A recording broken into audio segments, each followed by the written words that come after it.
Ladies and gentlemen, in this RedGamerTech.com video, we're going to be talking about memory bandwidth, specifically on the next generation consoles.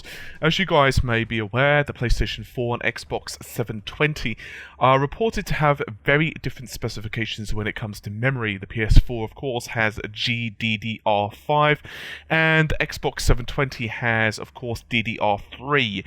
So we're going to be talking a little bit about how each of the systems are going to be coping with the various different types of memory. Obviously, these specifications are rumors right now, but I just want to go into this a little bit anyway because I've received various comments and questions actually regarding to my opinion on this. So, without further ado, let's jump in. Now, it seems that both systems are going to be using similar APUs, and that's good because APUs, as I've discussed in a separate video, have a number of, well, very good benefits. One of them is much better memory bandwidth management, specifically on very closed and, let's go with, low power devices. So, for those of you who are not familiar, the GDDR bandwidth of the PS4 is around 170 gigabytes per second. That's with 8 gigabytes of GDDR5 RAM, and it's a ridiculous amount of RAM, well, GDDR5 RAM anyway. I'm just going to call it DR5 RAM because it will be a hell of a lot easier to say. On the other hand, the Xbox 720 doesn't have this amount. It's going to be using the more traditional, cheaper, easier to get hold of a DDR3 RAM. Although this RAM is also combined with what is known as ERAM. Now the ESRAM is going to be 32 megabytes. Now combined, this gives the system exactly the same amount of memory bandwidth as, well, the PS4, around 170 gigabytes of bandwidth. However, if you take that memory out of the equation, that is the 32 megabytes of really quick memory, you're looking at around 68 gigabytes per second with just the DDR3 RAM. So how much of an impact can this really have on the actual system? Both systems are reported to be using a unified memory architecture. And this is very different, of course, to the PlayStation 3. And the PS3, of course, did have a number of issues with memory bandwidth. Memory on the PS3 was basically divided between two systems, of course. The main system RAM as well as the graphics memory. Also, the problem, of course, with the PS3 is you also had to take into account the system overhead for the operating system. With the Xbox 720 and the PlayStation 4, this doesn't seem to be the case. Both systems seem to be using unified, or at least definitely the PS4 is. Obviously, we're working on rumored specifications with the Xbox 720. So, in case you're not familiar with the idea of unified architecture, I'll just quickly go over it. Unified architecture is a simple proposition. Both the CPU, the GPU, or whatever else needs to access the memory at that particular time could do so as they need it. In other words, that memory is not segmented at all. So if the developers say, hey, we need to use 6 gigabytes for graphics and we only need 2, for example, for the rest of it, they can. Now, obviously, that's not exactly the right numbers because you've got to bear in mind, once again, system overhead. Now, it does appear that at least the early specifications of Durango, also known, of course, Xbox 720, that the memory overhead, in other words, the memory that is reserved for operating system functionality, is actually higher than what it is for the PS4. According to leaked specifications of the Xbox 720, we know a few things. As I've said before, we know there's 8 gigabytes of RAM, and we know there's 32 megabytes of ESRAM. Now, the DRAM, which of course is the slower DDR3, we believe, and is supposedly going to be running around 68 gigabytes per second. So, let's analyze that just for a second. First of all, note that 68 gigabytes per second is theoretical. In the real world, it's probably going to be more like 80 to 85% of this. So you're looking at about 55 gigabytes to around 57 to 58 gigabytes per second. I'm rounding this up, of course. So the DRAM itself is going to be shared between the CPU, the GPU. Obviously, it's an APU design. The display scan out, the move engine, as well as the audio system. Now, on top of that, of course, as I've said earlier, you've also got the 102 gigabytes per second from the ES RAM. Now, the ES RAM has very little latency and has very high memory bandwidth, and it's extremely valuable mostly for the GPU. And as it turns out, the GPU and move engines can quite easily read and write to this memory. As mentioned earlier, the Durango CPU also has two modules, very similar of course to the PS4, and each of those modules has 2 megabytes of level 2 cache. Each module has 4 cores, and each of the cores has its own 32 KB of level 1 cache. It also appears that the GPU can read at around 170 gigabytes per second. However, write speed is slower. It's around 102, and this is through a multiple combination of clients. For example, the GPU client are color depth blocks and GPU level 2 cache. The GPU is a direct non-coherent connection to the DRAM controller and to the ES RAM. It's also worth noting that some GPU functions share a lower bandwidth. That's around 25 gigabytes per second, and that's bi-directional read-write. It appears these do various things such as command buffer and vertex index, move engines, video encoding and decoding engines, and front buffer scan out. And furthermore has about 25.6 gigabytes of read and about 25.6 gigabytes of write, and these are shared between the 4 move engines, the display scan and write back, video encoding and decoding. It's worth noting that the video scan out consumes around, well, just a smidge under 4 gigabytes of read bandwidth. If you want that number, by the way, you multiply 3 display planes by 4 bytes per pixel, and by the HDMI limit of 300 megapixels per second. The display write back consumes around 1.1 gigabytes of write bandwidth. You multiply that 30 bits per pixel by 300 megapixels per second. So what about if, say, the CPU is busy, say copying data, and the move engine is told to copy data from one of the memories to another? In that situation, the memory system of the GPU, so the graphics card in other words, shares bandwidth fairly between the source, destination and clients. The maximum bandwidth can be calculated by using peak bandwidth diagram that's already been, of course, displayed on screen. So, with all that said, the question, of course, you're going to ask yourself is, what else do you have to really say? Well, let's talk a little bit more about other things for a second, and we'll get back to that in a more general term later. Now, before we get into Xbox 720 and PlayStation 4 specifics, let's talk a little bit about how the memory subsystems work on the PC. Now, we're not going to get into super levels of complexity because, quite simply put, I don't really think we need to in this particular video, at least for this particular purpose, but I'm just going to quickly go over a few basics.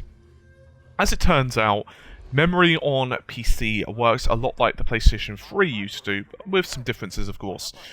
With the memory systems of a PC, generally speaking, you have DDR3 RAM. That's usually in dual channel, although some other boards do support, for example, triple channel or higher.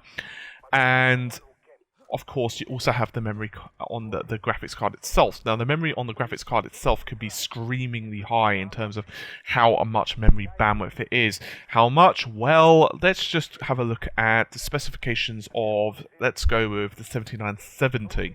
Now, the AMD Radeon HD 7970, that's the full variant, by the way, of the same Southern Islands graphics chip that forms the basis of the PS4 graphical subsystem.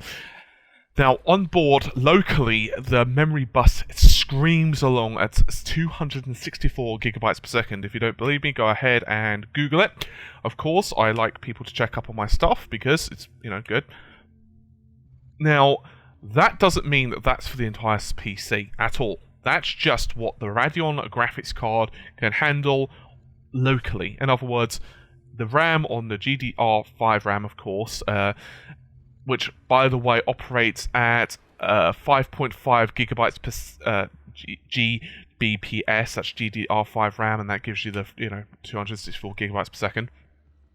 That's just what that handles with the GPU, in other words, the graphics processing unit, which of course is using exactly the same GCN cores that you will find on the PlayStation 4, or should I say on the APU of the PlayStation 4. This is very different, of course, to the memory on the PC. Now, that, generally speaking, will be DDR3 RAM, and you're looking at roughly the same type of memory bandwidth that you're going to find on, say, the Xbox 720. It's not really a big deal. There's a couple of reasons for this. One, it's not unified memory. The graphics memory on, say, the Radeon is, 3 gigabytes. Generally speaking, now, on most PCs, you're looking at least 512 at the pure minimum of dedicated graphics memory. Usually, however, now, of course, you've got 1.5, 2, even 3 or more in some cases, like Titan, for example, has, several gigs of RAM on it. And that's a lot.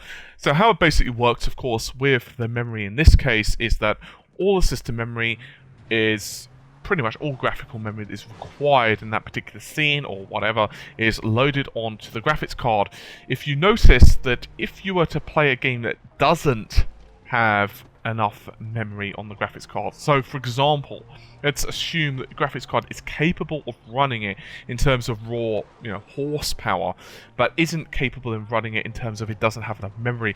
Therefore, that's when the PC starts to have a few issues. It starts to then either swap from the hard drive, depending on how much system memory you've got, swap from system RAM, and that's when the PCIe bus, assuming you're using PCIe on your system, and you most likely are now, is going to start becoming saturated, which of course also starts to put a lot of strain on the rest of the system.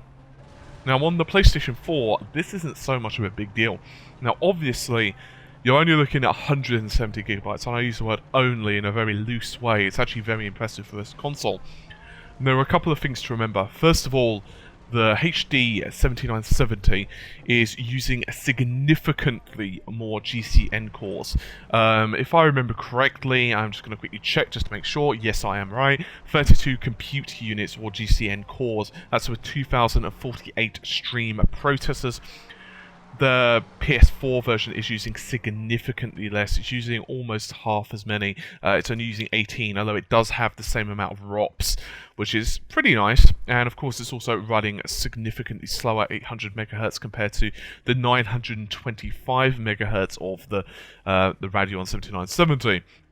The point being that with these lower requirements in terms of, lower hardware specifications of the actual GPU itself, that means that you're using less memory bandwidth. Now, the CPU, generally speaking, uses less memory bandwidth than necessary. That's why the PCs, you haven't really seen a need for the PC to start really cranking above DDR3. With the next generation of Haswell processors, we're still not going to be using DDR3, and even the generation after that isn't really going to be using DDR3. It's probably maybe another 1 to 2 generations that we're going to be using DDR4 on PCs, and then finally we're going to really start to crank up the memory bandwidth. At the moment, though, a lot of CPUs still are more latency-based. In other words, they don't really like to wait for the for the instructions to be sent to them. Now, of course, in the case of most PCs, you have a large amount of cache, and that's exactly the same as what we're seeing on, of course, the Xbox 720 and PS4. Assuming the Xbox 720 is going to be using the Jaguar cores, and it most likely seems it will. Of course, it's got 8 cores, and they do have access to a fairly decent chunk of memory cache. Now, this on the PlayStation 4 isn't so much of a big deal in terms of course, it does have access to that ridiculous amount of bandwidth that the PlayStation 4 does have. On the Xbox 720, it doesn't. And there has been quite a few concerns that people have wrote to me or messaged me on Facebook, which, as I've said before, is generally the best way to get hold of me.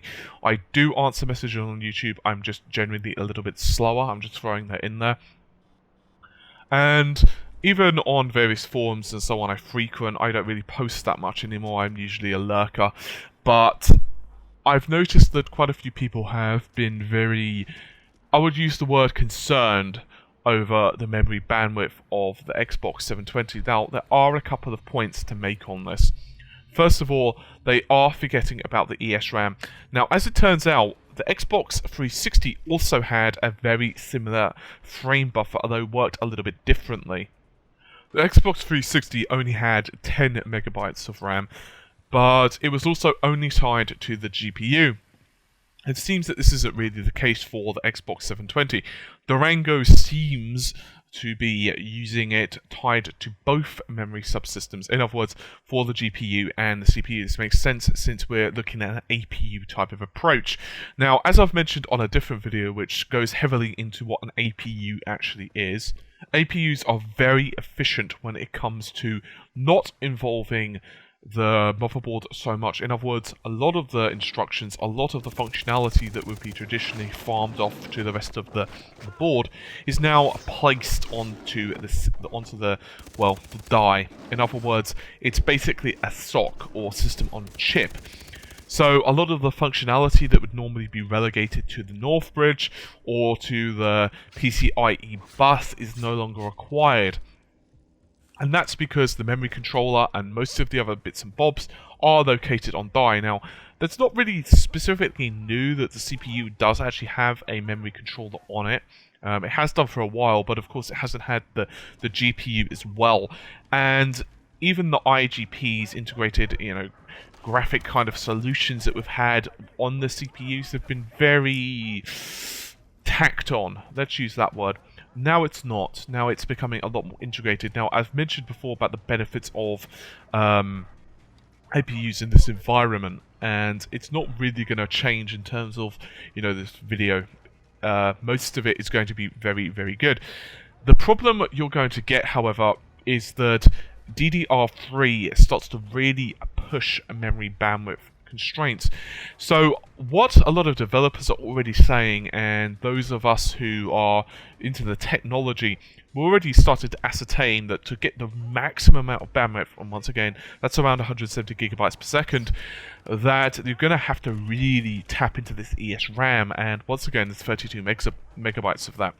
Now, to maximize that, you might be one of those people who are like me and really analyzing this, looking at the specifications of the Durango, and it doesn't take a mathematical genius, apparently it does take a genius to say the word mathematical, to actually say that, look, 8 gigabytes of RAM, 32 megabytes of RAM, they don't quite, match up at all. What's with that?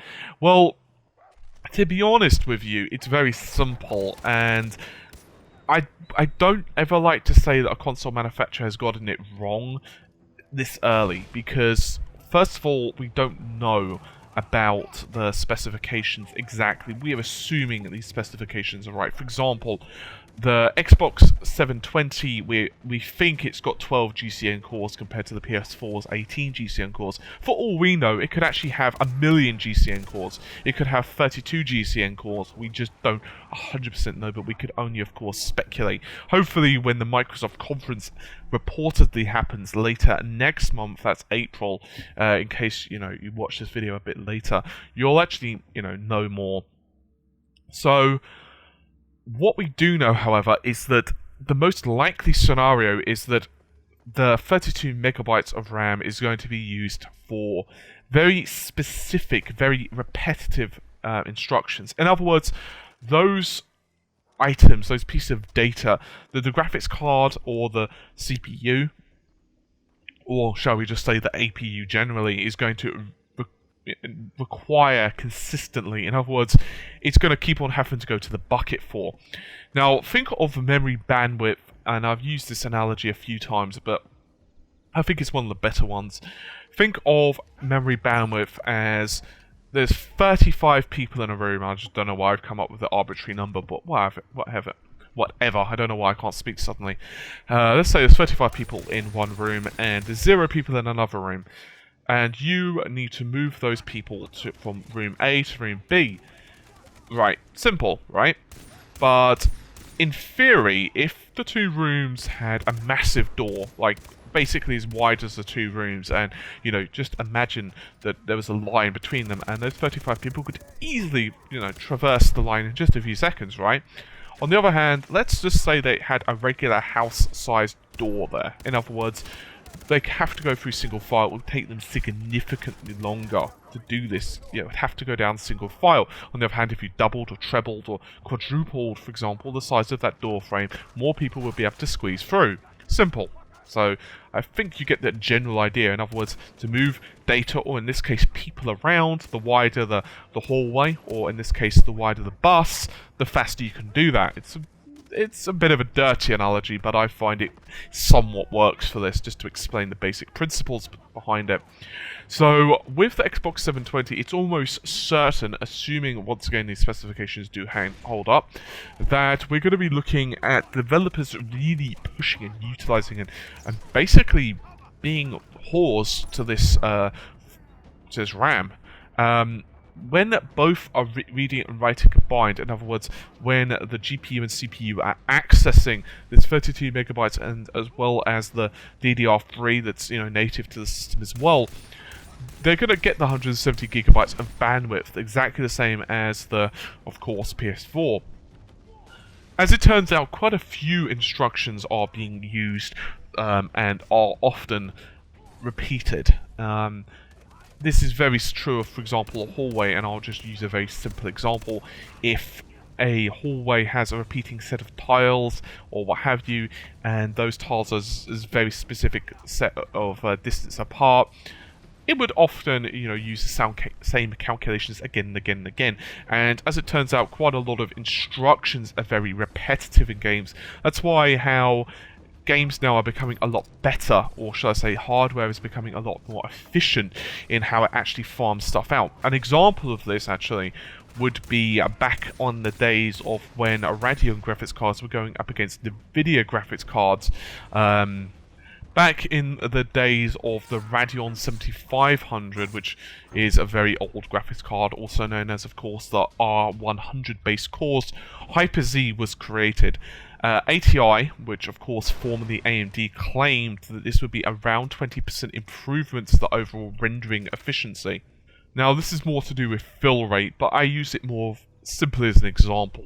How it turned out was that the Radeon graphics cards, the 7500 in this case, up against the competing NVIDIA cards, were not underpowered, I don't want to use that word, but they just weren't up to the power of the GTS. I believe it was the GeForce 2 GTS. And what basically happened was that with this Hyper-Z, it pretty much allowed much better efficiency. It stopped the card from having to, allows the card to become a lot more efficient in what it does, and because of all of that, it's very improved. Now, this bandwidth optimization does improve a lot. It basically helps to reduce overdrawing, and overdrawing is, for example, let's say it was to, let's say you've got a cube, and let's just imagine, for example, that cube is 15 feet by 15 feet, and let's say only 5 feet is visible on screen. Well, overdrawing, if you have very bad overdrawing, all of that, or most of that 15 feet would be drawn and rendered by the GPU. If it's efficient, and it doesn't need to be drawn in that particular scene, it's particularly true of, say, cutscenes, that type of thing, then what happens is that it's just not drawn. In other words, only a specific amount of drawn. I'm very simplifying this, but I just want to kind of get it out there. Now, I'll use another example of bad memory, and that would be with the GeForce 2s. The GeForce 1 and the GeForce 2, as it turns out, were pretty much crippled because of their memory bandwidth constraints. Ironically enough, the actual cores were very fast, but the actual memory that fed the cores, in other words, the bandwidth of the cards, were just not up to scratch. It just wasn't up to the power needed to really feed them, and so they were left hungry a lot of the time. This is very true of the GeForce 2 MX, for example. That card was very true of this. The MX itself was already crippled, but as it turned out, that they actually used slower RAM, even more so than the proper GeForce GTS, and it really hurt the card. So what would happen, let's say you were to have bought the GeForce MX, and let's say then you were to have gone in and said, you know what, I want to overclock it. As it turns out, the card was actually pretty good for the price range, although there were probably better alternatives, but regardless, let's say you were to have bought it, and indeed one of my friends did. And I went around his house, and he was obviously asking for a bit more performance, as you'd expect. And I did a number of experiments, and I'm certainly not alone or unique here. And as it turns out, it's a very simple experiment. You would overclock the core, and then you'd overclock the RAM, and then you'd overclock both, and you would use an application, a time demo usually on a specific Quake, for example Quake 3, and you would note down the average range seconds. Usually you'd run the demo, 2-3 times, what have you. Obviously the rest of the specifications of the PC don't change, in other words you don't overclock the CPU or the memory or what have you on the PC itself, and you make sure the other applications are running as they were. So what you'd find is almost pretty much, every single time that the core clock didn't really make that much of a difference. Sure, the best results was always when you overclock both. That's just, that's just analogous to the situation. That's just obvious. But as it turns out, most of the time, if you were to just go ahead and overclock the RAM, that would be enough. And what quite a few people did is that they actually bought heat sinks for the RAM, and they would create all this cooling methods just to try and overclock the RAM as best they could. And I know what you're going to say, it's pretty intricate just for a cheap-ass graphics card. Well, what a lot of people did is they would take a hacksaw to old CPU heat sinks, and they'd start cutting that sucker up, and then they'd attach them with various thermal epoxies to their RAM, although that's probably going slightly off topic, and not that I'd ever condone such things, because obviously, your warranty goes bye-bye. But anyway, as I was saying, that's just an example of what tripled memory bandwidth can do to your performance. Another example would be NVIDIA again. I'm not picking on them, I promise, I'm just using them because they simply come to mind. As it turns out, back in the day when I was upgrading one of my PCs, I was waiting for a specific derivative of the 8800 GTS, which by the way was a fantastic card. And I was waiting for this card to be released, and I'd already upgraded the rest of my PC, but I needed a temporary graphics card because I'd just moved from AGP to PCIe. So I decided just to buy a very cheap-ass graphics card from online at the same time as the rest of my components, and I went with NVIDIA 6200 TC Turbo Cache. Now, for those of you who are unfamiliar what Turbo Cache is, it's basically the principle that the card itself has a very limited, or in some cases none, amount of actual VRAM. The amount of RAM on there is pretty negligible. It's basically just a very small amount of cache. The rest, however, gets used from memory subsystems, and how that basically works is it starts to use your actual system memory. So for example, let's say you've got 8 GB of RAM, just for example, it would then start allocating a certain amount of RAM from your main system memory to the video memory. In other words, it would start saturating the PCIe bus. So not only would the CPU be communicating with the GPU with PCIe communication, it would also be the PCIe bus would also be used for the GPU to start accessing the RAM and start swapping data backwards and forwards. As you can imagine, this battered the performance quite substantially, actually. Even Counter-Strike 1.6 in CZ, so Counter-Strike 0, barely ran when you start added smoke and stuff at decent resolutions, and indeed even overclocking ridiculously barely made a difference just because of this little issue. Suffice to say, that was probably one of the darkest periods in history, as I waited a couple of weeks for this new card to come out. So obviously, I'm not saying this is what we're going to be having with Durango, because no console designer is going to do this unless they're an idiot, and Microsoft definitely are not idiots. I merely am using these to illustrate the the problems with memory bandwidth. Fairly exaggerated examples, but I'd like to clearly illustrate what happens with memory bandwidth. So, as it turns out, the Xbox 720 is going to heavily rely upon this cache. It's that simple. Now, do I think it's going to be a massive problem? Answer on the postcard. Honestly, I would have preferred they use DDR3. Now, I'm guessing they really were they really didn't expect the PlayStation to be going with DDR3, or sorry, DDR5. Most likely, they expected them to go with, if they were going to go with DDR5, most people, including myself, I was actually fairly vocal and said I really doubt that Sony will manage to put in 8 gigs, and I wasn't the only one, by the way. There were quite a few, tech guys that were saying there's no way they'd put that amount of RAM on. It's more than even Titan's going to have. It's just not going to happen. And what do? A couple of days later, oh, by the way, guys, we actually got 8 gigs, and I was like, okay, well, can I have some salt, please, with this humble pie, just to give it some flavour? But that's what I'm saying, in the tech industry, you just don't know what they're really doing behind closed doors. Bear in mind that a lot of these specifications are at least a year old.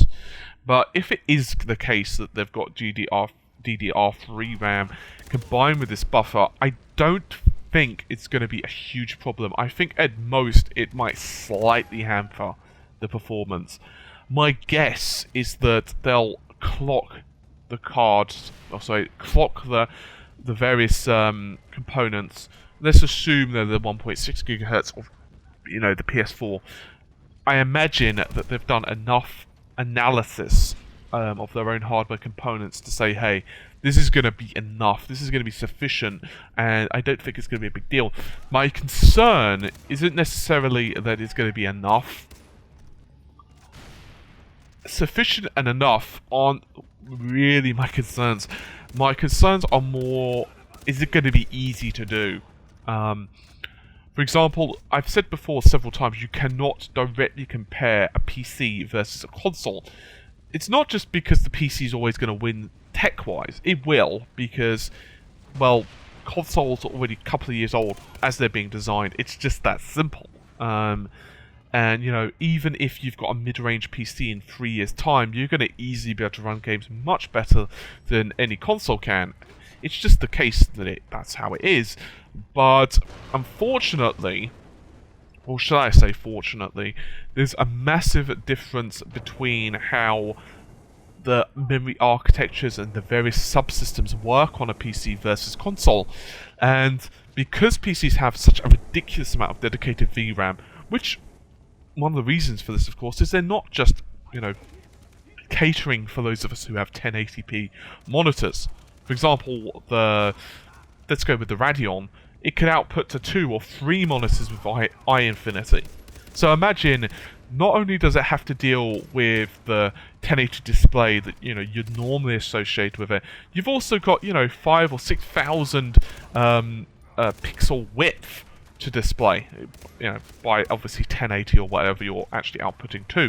So you can imagine how much memory that starts to eat up, especially if you start to then do something crazy like add AA or high levels of anisotropic filtering. It starts to gobble it up really quickly. That's not really the case with consoles. It doesn't need to do that. You're only outputting to one display traditionally. Now, of course, consoles, or should I say the Xbox 720 in this case, is going to have a bit of a problem with memory bandwidth. My concern, however, isn't that the developers won't be able to get around it. I think they will, and I don't think it's going to be a huge problem. I think that certain games are going to be harder to port just because of their nature. I think games that don't lend themselves so well, maybe, to the caching process, specifically if they've been wrote earlier for the PlayStation 4, I think there's going to be some optimization issues. There certainly was with the PS3, the Xbox 720, Xbox 360. The Xbox 360 ports generally look better just because of the way the memory worked and the graphics card itself. But for those of us who are overly concerned, in other words, let's say you're a Microsoft fan, and I have nothing against Microsoft fans. I actually really like Microsoft as a company. I really like Sony as a company as well, by the way. But I have nothing against them. But let's say you are a Microsoft fan. Let's say you love the Halo series and Gears of War and whatever else is released for the console. And let's say all your buddies, you know, you meet on Xbox Live and so on, you know, that's cool. And let's say that because of this, you hope that the Xbox 720 is going to be a very good console, and I hope it's going to be a very good console for a couple of reasons. I don't want a stagnant console market, it's just bad for everyone, and because, well, I don't want any console to suck. It's just not good for business, it's not fun. But I wouldn't worry about it sucking. I don't think that, you know, memory bandwidth is really going to be the problem here. I think that Microsoft are smart enough to know how they design the console, and their engineers, to be honest, know a hell of a lot more about memory bandwidth than I do. It's that simple. I can give you my opinions on it, but I imagine they've done their testing. I imagine that they know it works fine. I think that in some cases, if they do adhere to these leaked specifications, if they've not changed any throughout the entire manufacturing process, and you know they remain consistent, then in that case, certain games, certain tasks will not be a problem. What I'm more concerned with right now is that it won't be easy to program for the Xbox 720 in comparison to the PS4. And the other slight concern I have is that it seems that the Xbox 720 has a higher memory overhead than the PS4. This would be because, of course, of the operating system becoming, I don't want to use the word more bloated, but just bigger. So let's say it's twice as big. That means, of course, developers have, let's go with half the gig less to worry about, or should I say access to, and that of course could cause some problems as well as they start to have to squeeze down the resolution of the textures. However, once again, if the GCN cores aren't as meaty anyway, there's a possibility that they wouldn't have to worry about squeezing those extra texture quality in because the GPU couldn't render it. There's always that trade-off. But yeah, so I think I've just about said everything I need to on this particular subject. Once again, I've had a few comments saying, why do I do these kind of videos, you know, and I like the speculation side of it. I think it's one of the really cool things about waiting for a new console. The other really cool thing, of course, about a new console is when you first get the sucker and you plug it into your television. Oh, reminds me of a story when I was really young. And I bought a Sega Saturn, or my parents bought me a Sega Saturn, let's just be honest. And when I first got the darn thing, it wouldn't load. And you can imagine what that would do to a kid on Christmas. Quite literally, it, you know, just kept on flashing on and off, and every like 10th time you switched it on, it would load. And, you know, you'd cherish every moment you got, and then you'd keep switching it on and off again until it bloody well worked. Had to send it back after Christmas. Anyway, I've now give you some of my childhood trauma I've shared in this video. Hopefully you've enjoyed it. I've talked for a lot longer than I anticipated I would. I didn't actually expect it to be anywhere near this long of a video. That's because I can talk for England, unfortunately. Regardless, hopefully you've enjoyed it, and you know, even if you're not so informed on, you know, the exact performance of either system, because obviously this is just a speculation and thoughts video, you'll at least come with some understanding of how the whole thing works and some thoughts of your own. Anyway, if you've enjoyed it, I would appreciate you know, give a like and possibly a comment on what you'd like. If you have any questions, depending on how many comments are on the video, I'd possibly recommend to either message me on YouTube or Facebook. I say this out of not arrogance, but because sometimes some of my videos have like, you know, 20, 30, 40 comments, and that happens to a lot of my videos. I get quite a few comments, especially on graphics comparisons and these tech ones, and to be honest with you, I just don't actually have the time to read all the comments. A lot of my time is taken up with producing content, researching, trying to actually, you know, earn a living in real life and do everything else, so I don't usually have time to read through all the comments because sometimes there are just so many. So generally speaking, it's perfectly cool. I honestly respond to pretty much all messages unless you're trying to sell me views or something. Anyway, hopefully you've enjoyed the video.